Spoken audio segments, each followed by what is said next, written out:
90 రోజుల కోర్సు పూర్తి చేస్తే చాలు 100% ప్లేస్మెంట్ సపోర్ట్ తో సాఫ్ట్వేర్ జాబ్ మీ సొంతం. వెంటనే కోడ్ జ్ఞాన్ డెస్టినేషన్ ని సంప్రదించండి. నమస్తే, వెల్కమ్ టు సుమన్ టీవీ. నేను మీ యాంకర్ సిరి. ప్రీవియస్గా మేము చేసిన ఏవైతే క్రాస్ కట్ బ్లౌజ్ ఎలా కుట్టాలి, దానికి సంబంధించిన మెజర్మెంట్స్ ఎలా తీసుకోవాలి అండ్ డ్రాఫ్టింగ్ ఎలా ఉంటుంది అని వీడియో అయితే చేయడం జరిగింది. దాంట్లో చాలా మంది కూడా రకరకాల డౌట్స్ అయితే అడిగారు. సో వాటన్నిటికీ ఇన్ డీటెయిల్గా ప్రాక్టికల్గా మీకు ఈ వీడియోలో చూపించడానికి, అసలు బ్లౌజ్ మెజర్మెంట్ తీసుకునేటప్పుడు ఎలాంటి సీక్వెన్స్ ఫాలో అవ్వాలి, కట్టింగ్ ప్రాసెస్ ఎలా ఉంటుంది, కంప్లీట్గా ఒక బ్లౌజ్ స్టిచ్ చేస్తే ఎలా ఉంటుంది అనేది మాత్రం మనం ఈ వీడియోలో తెలుసుకోబోతున్నాం.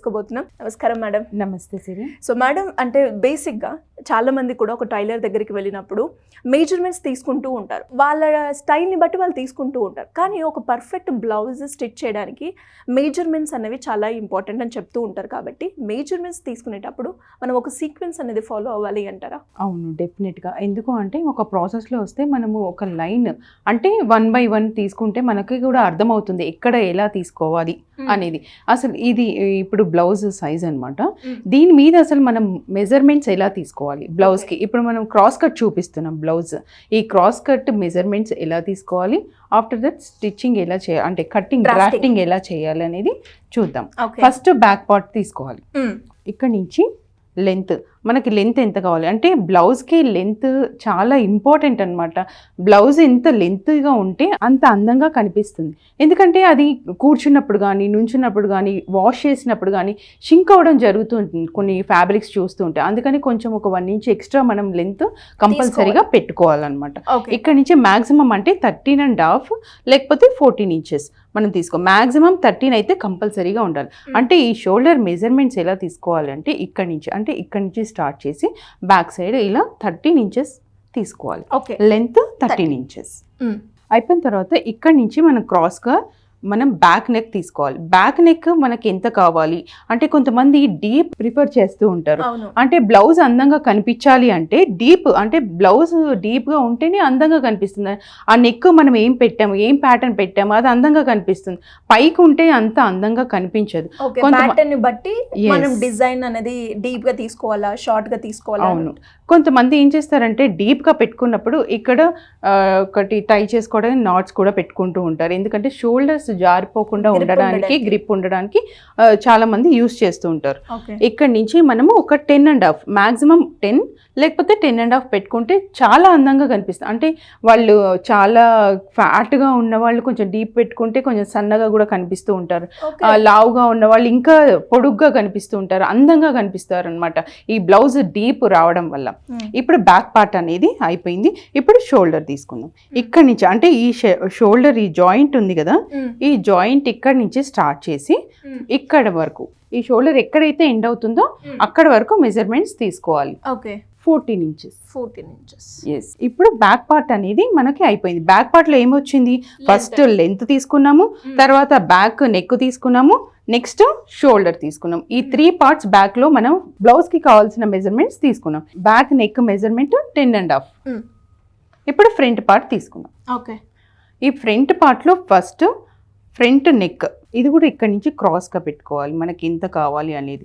7.5 మ్యాక్సిమం, అంటే వాళ్ళ బాడీ తీరుని బట్టి మనం 7.5 తీసుకుంటాం. అంటే ఫ్రంట్ నెక్ మనం 7.5, ఇది కూడా క్రాస్ గా పెట్టుకోవాలి. ఇలా స్ట్రైట్ గా పెట్టుకుంటే డీప్ ఎక్కువైపోతుంది కాబట్టి ఇలా క్రాస్ గా 7.5 పెట్టుకోవాలి. ఇప్పుడు మనం మెయిన్ మెజర్మెంట్స్కి వెళ్ళిపోదాం.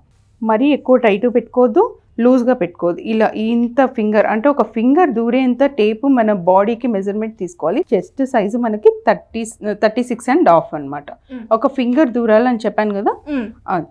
వేస్ట్ లాస్ట్లో వేస్ట్ తీసుకున్నాం 30 inches. మనం ఎక్కడైతే ఎండ్ చేసామో మెజర్మెంట్ బ్యాక్ సైడ్ తీసుకున్నాం కదా, అక్కడ మనం 30 inches తీసుకోవాలి. ఇప్పుడు ఆర్మ్ హోల్ ఇక్కడ నుంచి ఈ రౌండ్ మొత్తం రౌండ్ మెజర్ చేసుకుంటే ఆర్మ్ హోల్ పార్ట్ అనేది తెలుస్తుంది మనకి. 15.5 ఆర్మ్ హోల్. ఈ ఆర్మ్ హోల్ లెంత్ అని చెప్పాను కదా, ఇక్కడ నుంచి ఆర్మ్ హోల్ లెంత్ ఎక్కడ వరకు ఎండ్ అయిపోయింది చూసుకోవాలి. కరెక్ట్గా 5 inches. అంటే మనం మెజర్మెంట్స్ తీసుకున్నప్పుడు ఇలా sequence first length, shoulder, arm whole length, waste, chest, back neck and front neck ఇలా ఒక సీక్వెన్స్ ప్రకారం ఫస్ట్ మనం పేపర్ మీద రాసుకొని తర్వాత దాని మనం బాడీ మీద కానీ లేకపోతే మన డమ్మీతో కానీ మెజర్మెంట్స్ తీసుకొని ప్రాక్టీస్ చేస్తూ ఉంటే మనకి ఈజీగా ప్రాసెస్ అర్థమవుతుంది. అంటే మనకి మెజర్మెంట్స్ ఎక్కడెక్కడ తీసుకోవాలి, మనం ఎక్కడ మిస్టేక్స్ చేస్తాం అనేది పేపర్ మీద మనకి ఈజీగా అర్థమవుతుంది. ఓకే, సో ఇప్పుడు మనమైతే మెజర్మెంట్స్ తీసుకున్నాం కాబట్టి ఇప్పుడు డ్రాఫ్టింగ్ చేయబోతున్నాం. డ్రాఫ్టింగ్ చేస్తాం. ఇది మామూలుగా జనరల్గా ఇది బ్లౌజ్ పీస్ అనుకుందాం. ఈ బ్లౌజ్ పీస్ని ఫస్ట్ మనం ఎలా ఫోల్డ్ చేసుకోవాలి అంటే ఇలా ఫోల్డ్ చేసుకోవాలి. ఓకే, ఇప్పుడు ఇక్కడ నుంచి ఫస్ట్ బ్యాక్ పార్ట్ తీసేయాలి దీంట్లోంచి, తర్వాత ఫ్రంట్ పార్ట్ తీసుకోవాలి. ఇప్పుడు బ్యాక్ పార్ట్ మెజర్మెంట్స్ ఆల్రెడీ మనం తీసుకున్నాం కాబట్టి అది ఎలా వస్తుంది చూద్దాం. First length 13 plus ½ inch extra తీసుకోవాలి మనం, ఎందుకంటే ఫోల్డింగ్ కి వెళ్తుంది కాబట్టి మనం ఆఫ్టర్ స్టిచ్చింగ్ 13 ఇంచెస్ మనకి రావాలి. ఇక్కడ షోల్డర్ పార్ట్ తీసుకున్నాం కదా, ఇక్కడ ఈ షోల్డర్ పార్ట్ లో ఏమొస్తుంది, నెక్ అండ్ షోల్డర్ పార్ట్ రెండు కవర్ అవుతాయి. ఇక్కడ 2.5 నెక్ కోసం, 2.5 షోల్డర్ కోసం. ఇక్కడ నుంచి ఆర్మ్ హోల్ లెంత్, మనం arm whole length measurements already తీసుకున్నాం కదా, ఇక్కడ నుంచి 5 ఇంచెస్ ఆర్మ్ హోల్. షోల్డర్ ఏదైతే 14 అన్నారు కదా మేడం, అంటే 4 పార్ట్స్ అంటారా? లేదు, 1 పార్ట్ అంటే బ్యాకే తీసుకున్నాం మనం, ఫ్రంట్ తీసుకోలేదు. ఇందాక మెజర్మెంట్స్ లో నేను చూపించినప్పుడు ఓన్లీ బ్యాక్ తీసుకున్నాం కాబట్టి ఇది ఫోల్డ్ అంటే ఇది ఓన్లీ బ్యాక్ పార్టే మనం కట్ చేస్తున్నాం కదా, by 2 చేసుకోవాలన్నమాట. ఓకే, ఇక్కడ ఈ లైన్ లో మనం చెస్ట్ లైన్ తీసుకోవాలి. 36 వచ్చింది కదా మన చెస్ట్. అవును మేడం. 9 తీసుకోవాలి. 9 ప్లస్ 1 ఇంచ్ ఎక్స్ట్రా. ఓకే, ఇక్కడ వేస్ట్ పార్ట్, వేస్ట్ మనకి 30 వచ్చింది. దీన్ని 4 పార్ట్స్ చేయాలి, ఎందుకంటే మొత్తం రౌండ్ మనం మెజర్ చేసాం కాబట్టి 4 పార్ట్స్. అంటే మనం ఈ పేపర్ అనేది 2 పార్ట్సే ఉంది కాబట్టి మనం 2 పార్ట్స్ తీసుకొని చేసాం అనమాట క్యాలిక్యులేషన్.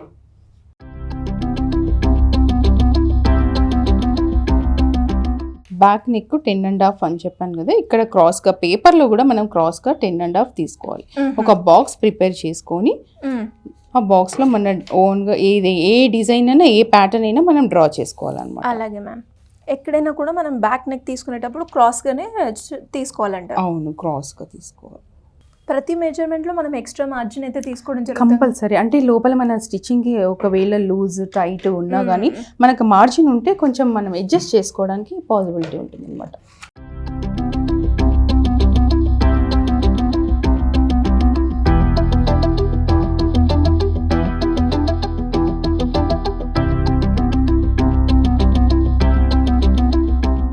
ఇదేంటి మేడం? ఇది మార్జిన్ స్టిచ్చింగ్ అని చెప్పాను కదా, మనం స్టిచ్ చేసిన తర్వాత 13 ఇంచెస్ కంపల్సరీగా రావాలి. ఇక్కడ స్టిచ్ వస్తుంది, ఇది బ్యాక్ పార్ట్. ఓకే, ఇది స్టిచ్చింగ్ తర్వాత యూ షేప్ బాగా వస్తుంది. దీన్ని ఇప్పుడు ఫ్రంట్ పార్ట్ ఎలా కట్ చేసుకోవాలి, సేమ్ ఇలాగే పెట్టుకొని ఫ్యాబ్రిక్లో క్రాస్ కట్ అని చెప్పాం కాబట్టి ఇది కూడా క్రాస్లో ఉండాలి కంపల్సరీగా. క్లాత్ అడ్జస్ట్ చేసుకొని ఈ ఫ్యాబ్రిక్ని మనం క్రాస్గా పెట్టుకోవాలి ఈ బ్యాక్ పార్ట్ని. ఇక్కడ ఏంటంటే చిన్న టెక్నిక్, మన ఫ్రంట్ పార్ట్లో బెల్ట్ అనేది వస్తుంది కదా మనకి, ఆ బెల్ట్ పార్ట్ అనేది ఫోల్డ్ చేసుకోవాలి. ఓకే, ఇక్కడ నుంచి 11.5 మార్క్ చేసుకొని ఇది బెల్ట్ పార్ట్ అన్నమాట. అంటే ఇప్పుడు బ్యాక్ ఏదైతే కట్ చేసామో దాన్ని మనం కొంచెం క్రాస్గా పెట్టి కట్ చేస్తే అది ఫ్రంట్ నెక్ అయిపోతుందా మేడం? ఫ్రంట్ పార్ట్ వస్తుంది అన్నమాట. ఇలా కంప్లీట్ ఒక క్రాస్లో అయితే మనం చేసుకోవాలి. ఇక్కడ డిఫరెన్స్ ఏంటి అంటే ఫ్రంట్ కి బ్యాక్ కి ఆర్మ్ హోల్ దగ్గర డిఫరెన్స్ వస్తుంది అండ్ నెక్ దగ్గర డిఫరెన్స్ వస్తుంది. మిగతా అంతా సేమ్. అంటే ఇప్పుడు ఈ డీప్ నెక్ కూడా మనము మన బాడీ టైప్ ని బట్టి కనుక డిజైన్ చేసుకుంటే నీట్ లుక్ అని ఉంటుందా మేడం? అంటే చాలా మంది నాకు ఏజ్ ఎక్కువైంది, నేను ఇప్పుడు పెట్టుకుంటే ఎలా ఉంటుంది అని అనుకుంటూ ఉంటారు. ఈ నెక్ నాకు సూట్ అవుతుందా అనే ఫీలింగ్ లో ఉంటూ ఉంటారు. బట్ ఇది అందరికి సెట్ అవుతుందా మేడం? అంటే కొన్ని మన ఫ్యాన్సీ శారీస్ కానీ కొంచెం పార్టీ వేర్ కానీ కొంచెం డీప్ నెక్ ఉంటేనే అందంగా బ్లౌజ్ అనేది చాలా అందంగా కనిపిస్తుంది అనమాట. ఓకే, సో ఇలా మనం ఏదైతే బ్యాక్ కట్ చేసామో దాన్నే మనము పెట్టుకొని కట్ చేస్తూ ఉన్నాం. క్రాస్గా పెట్టి క్లాత్ మీద క్రాస్గా పెట్టి కట్ చేయాలి. ఇప్పుడు దీన్ని సెంటర్ డాట్ తీసుకోవాలన్నమాట. ఇప్పుడు అంటే ఫ్రంట్ పార్ట్ రెడీ అయిపోయింది. దీనికి మనము సెంటర్ డాట్ అంటే మెయిన్ మేజర్ థింగ్ మనకి షేప్ అనేది రావాలి అంటే ఇక్కడ నుంచి ఒక 3.5 తీసుకోవాలి. 3.5కి మధ్యలో తీసుకొని ఇటు ఒక 1 ఇంచ్ ఇటు ఒక 1 ఇంచ్, ఓకే, ఇక్కడ 2 ఇంచెస్ ఒక డాట్ అనేది మనం చేస్తాం. ఇది కరెక్ట్గా మన బ్లౌజ్కి షేప్ అనేది ఇస్తుంది అనమాట. ఇలా డాట్స్ పెట్టుకొని ఒక కప్ అనేది మనకి ఏర్పడుతుంది. కింద ఒక బెల్ట్ వస్తుంది, బెల్ట్ అటాచ్ చేసుకొని ఫ్రంట్ పార్ట్ తయారవుతుంది. ఇప్పుడు కట్ చేసి చూద్దాం.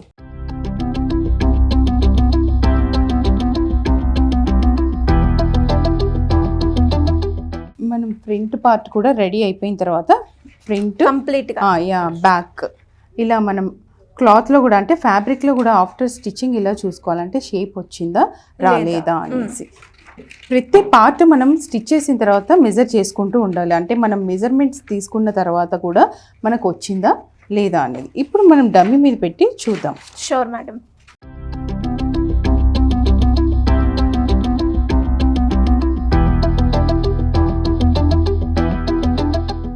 ఇక్కడ ఓపెన్, ఫ్రంట్ ఓపెన్, ఇక్కడ కింద బెల్ట్ అనేది వస్తుంది, సైడ్ లో జాయింట్. మన హ్యాండ్స్ తర్వాత మనం డ్రాఫ్టింగ్ చేసుకొని జాయిన్ చేసుకుంటాం. ఒక షేప్ అనేది అంటే మనం ఎలా తీసుకోవాలి, పేపర్ మీద డ్రాఫ్టింగ్ ఎలా చేయాలి, మెజర్మెంట్ ప్రకారం వచ్చిందా లేదా. ఇప్పుడు మనం టేప్ తోటి ఆల్రెడీ మెజర్మెంట్ తీసుకున్న తర్వాత ఇక్కడ నుంచి ఇక్కడ లెంత్ మనకు కరెక్ట్గా వచ్చిందా లేదా, ఈ చెస్ట్ అనేది మనకు కరెక్ట్గా కూర్చుందా లేదా, ఈ బ్యాక్ సైడ్ మనం నెక్ తీసుకున్నప్పుడు ఇది షేప్ వచ్చిందా లేదా, మనం అనుకున్న మెజర్మెంట్ వచ్చిందా లేదా అని అన్ని చెక్ చేసుకొని ఎవ్రీ పాయింట్ చెక్ చేసుకొని స్టిచ్చింగ్ తర్వాత ప్రతి పార్ట్ మనం ఐరన్ చేసుకుంటే నీట్ ఫినిషింగ్ అనేది ఈజీగా వస్తుంది అనమాట. అంటే పర్ఫెక్ట్ ఒక డమ్మీకి బ్లౌజ్ క్రాస్ కట్ ఎలా వస్తుందో ఒక షేప్ అనేది తీసుకురావచ్చు మనం. నాకు తెలిసి ఈ వీడియో చూసిన వాళ్ళందరికీ కూడా ఒక కంప్లీట్ ఒక ఐడియా వచ్చింది. అంటే ఒక క్రాస్ కట్ బ్లౌజ్ని ఎలా కుట్టాలి, అంటే దానికి తీసుకోవాల్సిన మెజర్మెంట్స్ ఎలా తీసుకోవాలి, డ్రాఫ్టింగ్ ఎలా చేయాలి, అండ్ దాని తర్వాత కంప్లీట్ లుక్ అనేది అయితే మీకు ఈ వీడియోలో అయితే అందించడం జరిగింది మేడం. అండ్ దాంతోపాటు ఎవరైనా కూడా ఇంకా ఈ క్లాసెస్ ఏదైతే మీరు కండక్ట్ చేయబోతున్నారో ఆ క్లాసెస్కి అటెండ్ అవ్వాలి, ఒక బ్లౌజ్ని ఏ విధంగా స్టిచ్ చేస్తే పర్ఫెక్ట్ మెజర్మెంట్స్ ఉంటాయి, చాలా ఈజీ టెక్నిక్స్తో మేము ఎలా నేర్చుకోవాలి అనుకునే వాళ్ళు ఎలా అప్రోచ్ అయ్యే ఛాన్స్ ఉందంటారు మేడం? నార్మల్గా మనము 1 month 3 months కోర్సెస్, ఇంకా ఒక 1 week కోర్స్, అంటే వాళ్ళకి బేసిక్గా ఎలాంటి నాలెడ్జ్ ఉంది, వాళ్ళకి ఆల్రెడీ స్టిచ్చింగ్ వచ్చా రాదా, అంటే వాళ్ళు ఆల్రెడీ సగం నేర్చుకొని ఉంటారు, స్టిచ్చింగ్ తెలిసి కొంచెం కటింగ్ తెలియని వాళ్ళు ఉంటారు, అట్లా మెజర్మెంట్స్ తీసుకునే వాళ్ళు ఉంటారు, పర్ఫెక్ట్గా ఫినిషింగ్ లేదు, ప్యాటర్న్ మేకింగ్ రాదు, ఇలాంటి వాళ్ళకి మనం కోర్స్ ఇవ్వడం జరుగుతుంది. 1 month 3 months కోర్సెస్ ఉంటాయి. కింద స్క్రోల్ అవుతున్న నెంబర్కి కాంటాక్ట్ అవ్వచ్చు. Thank you madam. Thank you so much. Thank you Siri. Suman టీవీలో మీ పర్సనల్ అండ్ బిజినెస్ ప్రమోషన్స్ కోసం కింది నెంబర్కి కాంటాక్ట్ చేయండి.